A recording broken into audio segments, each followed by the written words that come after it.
Bonjour, on est en direct du marché de l'art, c'est Marion Dupuche-Rambert et je suis Art Advisor. En cette fin du mois d'avril, même si on ne s'est pas découvert d'un fil, on pourrait se poser la question de savoir si le marché de l'art va être affecté par la nouvelle politique tarifaire de l'administration Trump. Les récentes annonces tarifaires du président Donald Trump ont effectivement introduit une confusion dans l'ensemble du commerce international, mais pas que, puisque le marché de l'art pourrait aussi être concerné, et notamment les œuvres d'antiquité. Et même si à ce jour des éclaircissements de l'administration Trump sont venus rassurer certains acteurs du marché,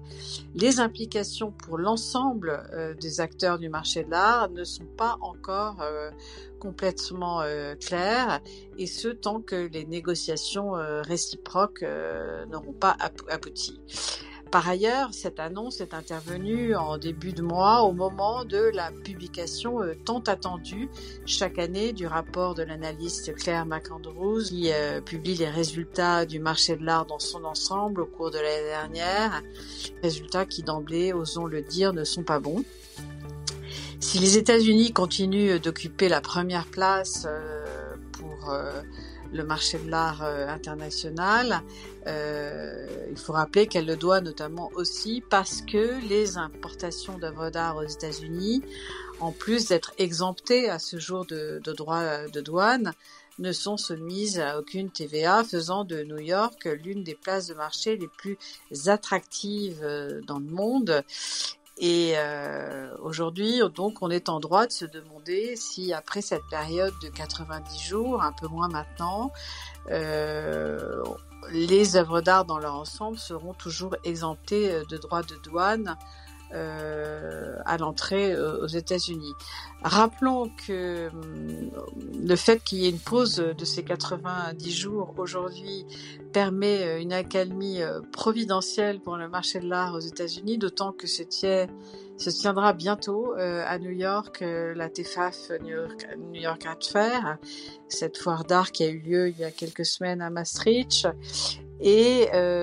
beaucoup d'autres foires d'art contemporain durant le mois de mai. Il faut néanmoins,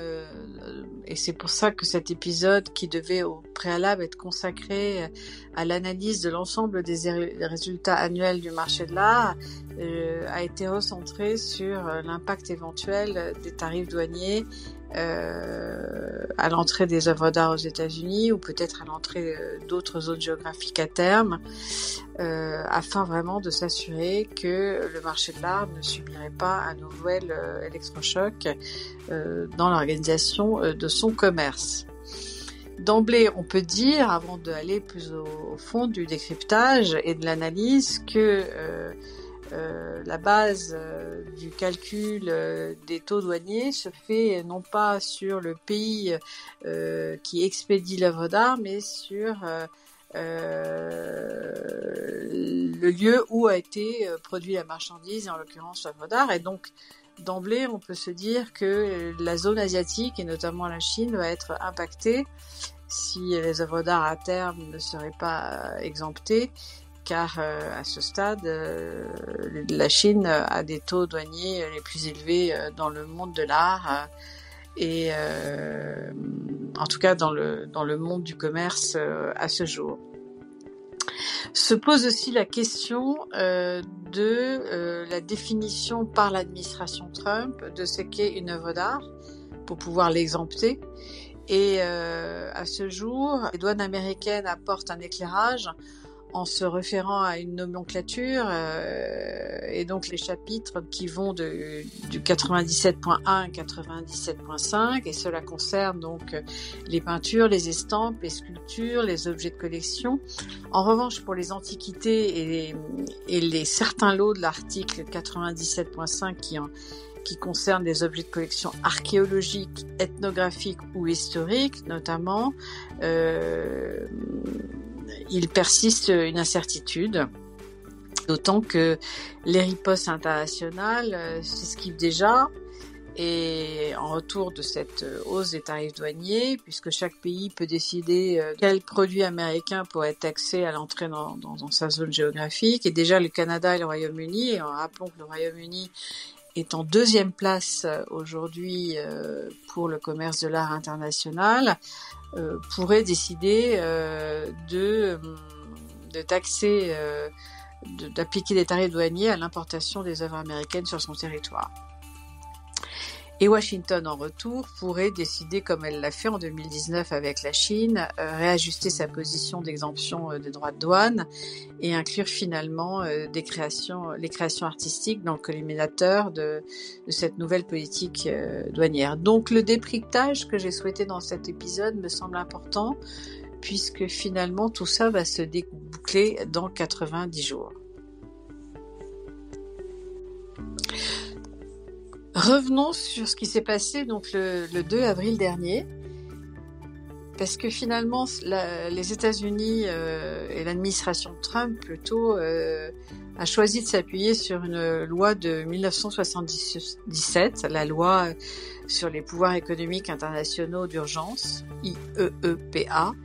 qui confère à l'administration en place des prérogatives économiques exceptionnelles en situation d'urgence nationale, et qui contient à l'origine des dispositions qui protègent les œuvres d'art contre des restrictions à l'importation, donc qui exemptent les œuvres d'art. Le président Donald Trump a annoncé en début de mois des droits de douane réciproques plus élevés sur tous les produits qui arrivent aux États-Unis, et puis une pause de 90 jours, un peu moins maintenant, pour que chaque pays ou zone géographique puisse discuter avec lui et renégocier les barrières douanières. Alors, bien qu'une première liste tarifaire qui a été publiée par l'administration Trump depuis exempte explicitement les biens culturels, donc les peintures, les sculptures, les estampes et les antiquités vieilles de plus de 100 ans, les experts juridiques et les professionnels du marché d'art restent aux aguets, voire divisés sur la question, puisque ce nouvel ordre douanier mondial est en cours de reformulation. Autre nouvelle assez préoccupante aussi pour le marché de l'art ce début de mois d'avril, c'est la publication des résultats annuel 2024 du marché de l'art dans son ensemble par l'analyste et économiste Claire McAndrew, qui comme chaque année publie la référence en termes de rapport annuel sur les ventes mondiales d'art, puisque tout marchand confondu, donc les maisons de vente aux enchères comme les galeries, le marché de l'art chute de 12% en chiffre d'affaires, et la vision globale du marché est pour la deuxième année consécutive en baisse. Et même on franchit la barre des 60 milliards de dollars, puisqu'on redescend à 57,5 milliards de dollars de chiffre d'affaires pour l'ensemble du marché de l'art international. Ce qui fait dire à l'autrice du rapport que l'année en général a été très difficile. Donc en effet, 2024 a marqué la troisième plus grande contraction du marché mondial de l'art au cours des 15 dernières années. Et il y a un fait marquant, c'est que les ventes ont chuté dans presque toutes les régions, avec la Chine qui a été la région la plus touchée, qui a enregistré une baisse de 33% en 2024, ce qui fait qu'elle est passée en troisième position en tant que place de marché mondial. Les États-Unis conservant leur position de leader, première place du marché mondial avec 43% des ventes mondiales. Les Royaumes-Unis loin derrière avec 18% des ventes mondiales. La Chine ensuite, qui est tombée à la troisième cercle avec une part de 15%. Puis la France qui reste en quatrième position. C'est le secteur de l'art contemporain qui a été le plus touché, et comme c'était lui qui tirait le marché et qui faisait que le marché de l'art ces dernières années se développait beaucoup, et notamment les ventes aux enchères qui, dans ce secteur-là, de l'art contemporain, qui ont enregistré une baisse de plus de 30%, et qui a fait que leur niveau global est aujourd'hui plus bas. L'année dernière, les maisons de vente aux enchères ont vendu 20% de moins en valeur contre 4% de moins en volume, selon ce rapport. Alors la seule bonne nouvelle de ce rapport, c'est que le volume des transactions dans l'ensemble a augmenté de 3% d'une année sur l'autre, et cela confirme que les amateurs d'art vont vers des œuvres plus abordables et laisse donc entendre, comme je le soulignais déjà dans le précédent épisode, que on est face en 2025 à l'émergence d'un nouveau écosystème à la fois plus équilibré et plus démocratique. Ce que Paul Donovan, qui est économiste en chef à UBS Global Wealth Management, qualifie d'une démocratisation du marché de l'art.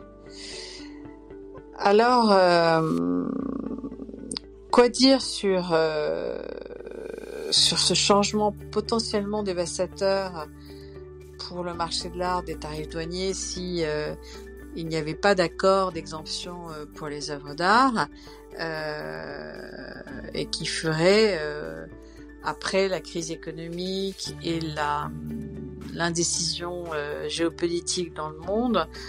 un troisième avertissement pour le marché de l'art, d'autant que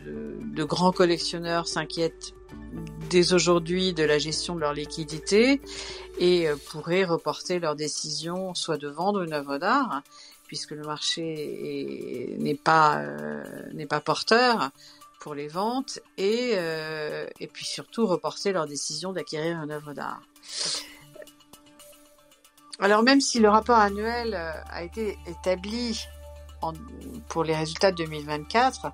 et que les tarifs douaniers ne sont pas encore stabilisés, on va dire,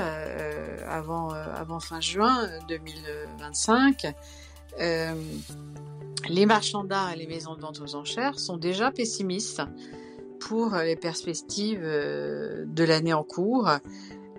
car depuis l'arrivée de Donald Trump, il s'est installé une forme d'instabilité géopolitique et d'insécurité économique dans le monde qui impacte globalement la croissance des économies nationales à travers la planète, et qui fait que le marché de l'art aujourd'hui pourrait être encore impacté directement ou indirectement. Donc cette annonce du 2 avril vient un peu enfoncer le clou à un moment de l'année où on a la confirmation que le marché de l'art est malmené. Et si les droits de douane nouveaux se mettaient en place entre la première place du marché, donc les États-Unis, et les autres places du marché notamment, cela reviendrait à rebattre les cartes, puisque finalement le marché de l'art a traditionnellement prospéré parce qu'il y avait un flux de commerce international assez libre, et ça a été particulièrement vrai pour la place de marché de New York, et donc les Américains pourraient, si ils n'arrivaient pas à trouver une réciprocité d'exemption dans les œuvres d'art, se tirer une balle dans le pied. Et de plus, avec ce nouvel ordre ou désordre mondial du fait de la renégociation des tarifs douaniers, on est face à un potentiel ralentissement économique mondial, et cela viendrait impacter à un moment où le marché de l'art est affaibli, les transactions, et notamment pour les œuvres haut de gamme, puisque des collectionneurs aujourd'hui ont choisi, pour la plupart, les grandes fortunes ou les grands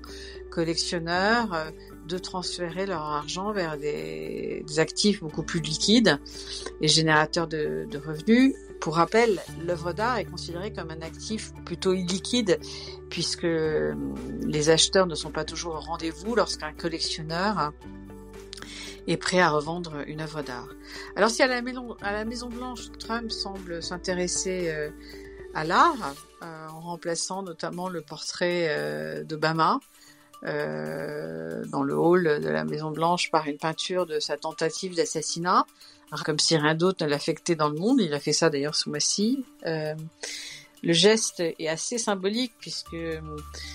il a remplacé cette œuvre d'art avec, sur les réseaux sociaux, une information assez succincte Some New Artwork at the White House, de nouvelles œuvres d'art à la Maison Blanche, sans préciser ni l'auteur du tableau, ni les modalités de son financement. Alors, il est clair qu'il faudra attendre la fin de cette pause de 90 jours et la fin surtout des négociations pour savoir comment les autres places de marché envisagent éventuellement de poster ou comment le marché de l'art international va être impacté par cette nouvelle politique tarifaire mondiale. Et il est clair que toute l'instabilité qui a été générée sur les bourses internationales n'est pas de bon augure pour le marché de l'art, puisque dans ces cas-là, comme tous les autres marchés, le marché de l'art n'aime pas le risque, mais les autres marchés, la bourse et le marché des actions et des obligations n'aiment pas non plus le risque. Et donc, les collectionneurs ou les acquéreurs d'art réguliers vont reporter leur décision d'acquisition et puis le marché de l'art va se rétracter puisque face à autant d'incertitudes, il est clair qu'on ne va pas enregistrer tout de suite des ventes importantes d'œuvres d'art. Alors, le temps que le marché de l'art s'adapte à des conditions économiques et géopolitiques qui sont encore une fois en mutation, il va falloir rebattre les cartes et faire face peut-être à de nouvelles obligations financières. Et en attendant, les acteurs du marché de l'art cherchent à optimiser le calendrier de leurs ventes ou de leurs acquisitions d'art,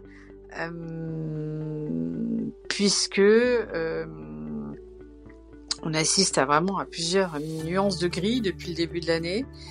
avec une nouvelle ère économique qui est en train vraisemblablement de s'installer et surtout des collectionneurs qui ont décidé non plus d'acheter des œuvres d'art ni même de les vendre, mais peut-être d'exploiter ce qu'elles peuvent avoir comme signification en termes de valeur refuge pour certaines, les plus précieuses. Et donc finalement, face à une instabilité du marché de l'art, on peut assister à un déplacement de l'œuvre d'art en tant qu'actif patrimonial et puisqu'elle deviendrait, en tout cas l'œuvre d'art de référence, celle qui a une certaine valeur, un moyen de sécuriser des emprunts auprès de certains financiers. Donc un outil financier un peu plus dynamique qu'avant peut-être, puisque certains collectionneurs pourraient décider d'obtenir des prêts qui seraient nantis par des objets d'art. Ce qui fait aussi penser que des œuvres qui ont coûté beaucoup d'argent il y a quelques mois pourraient avoir maintenant besoin d'être soit revendues à moindre coût. Donc ça pourrait être très intéressant pour certains acquéreurs qui possèdent des liquidités, de faire de bonnes affaires, mais aussi ça peut aussi intéresser des financiers prêteurs spécialisés dans l'art qui peuvent fournir jusqu'à 50% du prix de l'œuvre d'art pour pouvoir refinancer les collectionneurs en attendant que ceux-ci puissent vendre à de meilleures conditions leurs œuvres d'art sur le marché. Donc pour ceux qui vendent justement, 2025, c'est pas la meilleure période. Il faut donc attendre pour avoir un renforcement des prix. Et finalement, ce sont les transactions des œuvres plus abordables qui vont être beaucoup plus facilitées, puisque là, ces œuvres-là ne sont pas choisies pour des prêts, pour garantir des prêts, et la moyenne de détention de ces œuvres d'art là, donc de milieu de gamme et de quelques années, et pourrait venir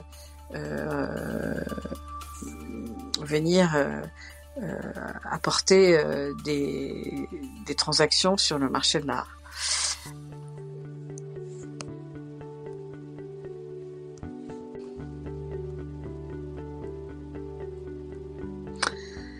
Alors, cette fin de mois d'avril, si on ne se découvre pas d'un fil, en tout cas sur le marché de l'art pour l'instant, on n'en est pas encore à faire ce qu'il nous plaît, puisque vous l'avez compris, le marché de l'art est en train encore de s'adapter à des conditions économiques et géopolitiques en mutation. Tous les yeux des acteurs du marché vont être rivés sur les prochaines ventes aux enchères qui auront lieu à New York en mai, en même temps que la tenue de ces grandes foires d'art, notamment d'art contemporain. Et le résultat de ces ventes et de ces foires seront un signal fort donné au marché de l'art. Pour l'ensemble des acteurs du marché de l'art, globalement, en ce mois d'avril, on reste dans l'incertitude. Le secteur est à échelle mondiale et il y a beaucoup trop d'inconnus et de transformations potentielles des marchés